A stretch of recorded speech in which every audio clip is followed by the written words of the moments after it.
আসসালামু আলাইকুম বন্ধুরা, কেমন আছো সবাই? আমি তো ভালো আছি। তোমরা সবাই কেমন আছো কমেন্ট করে অবশ্যই জানাবে। আমার আজকের রেসিপি বেগুন দিয়ে পাবদা মাছের ঝোল। তার জন্য লাগছে পাবদা মাছ। তারপর কড়াইতে তেল দিয়ে আগে থেকে লম্বা লম্বা করে কেটে রাখা বেগুনগুলোকে লাল লাল করে ভেজে তুলে নেব। বেগুনগুলো ভাজতে ভাজতে প্রায় সেদ্ধই হয়ে গিয়েছে।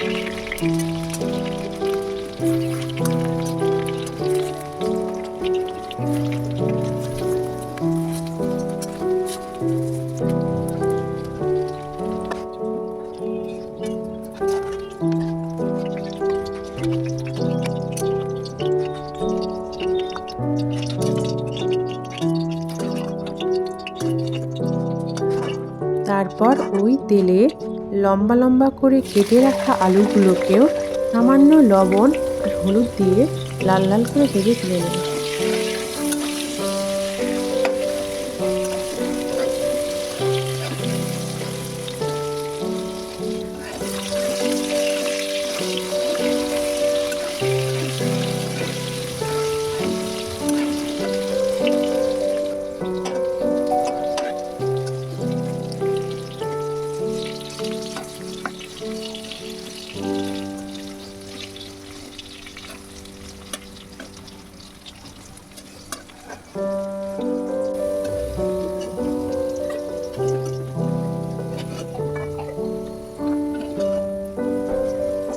তারপর ওই তেলে পরিমাণ মতো পেঁয়াজ, আদা, রসুন বাটা দিলাম, পরিমাণ মতো লবণ, পরিমাণ মতো হলুদ, পরিমাণ মতো লাল লঙ্কা গুঁড়ো,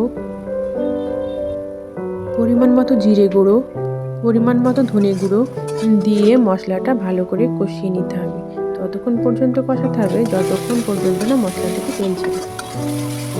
মশলাটা কষানো হয়ে গেলে টমেটো কুচি দিয়ে দিতে হবে। আরও কিছুক্ষণ মশলাটা কষিয়ে নিতে হবে। টমেটোগুলো যাতে ভালো মতো সেদ্ধ হয়ে যায়।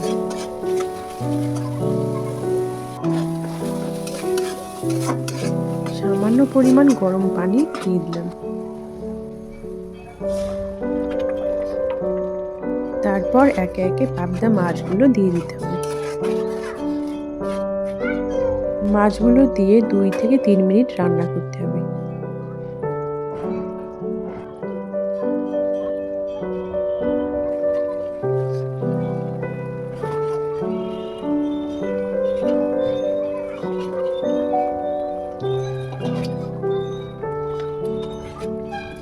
মাছগুলো সেদ্ধ হয়ে গেলে হালকা কুসুম গরম পানি দিলাম। আগে থেকে ভেজে রাখা বেগুনগুলো দিয়ে দিলাম। ভেজে রাখা আলুগুলো দিয়ে দিলাম।